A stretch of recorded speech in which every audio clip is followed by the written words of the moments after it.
Les mesures de Macron dans l'éducation, c'est la précarisation de tous les métiers, les AVS en contrat précaire, les futurs enseignants contractuels, donc embauchés sur des contrats également précaires.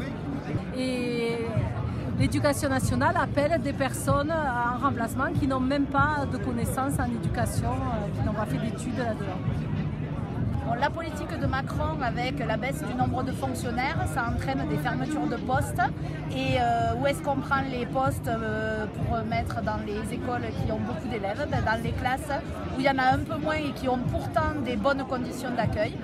Ça veut dire dans les zones rurales, dans les zones qui se dépeuplent, et donc ça crée effectivement des déséquilibres dans certaines parties du département.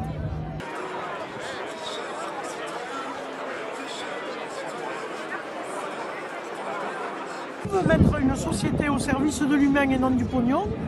Il faut vraiment des services publics de qualité, modernisés, rénovés. Il ne faut pas simplement les défendre, mais il faut bien en inventer d'autres, y compris dans les transports et dans l'énergie, et ce au niveau européen.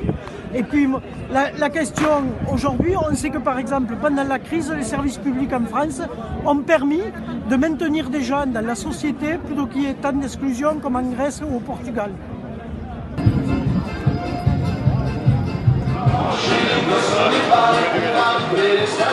Les urgences surbookées dont on entend parler de partout dans toute la France, avec des morts qui pourraient être évitées, des retards de prise en charge. C'est-à-dire c'est les centres de soins de premier recours avec plateau technique qui permettraient de décharger ces urgences qui n'en peuvent plus et de lutter contre le désert médical.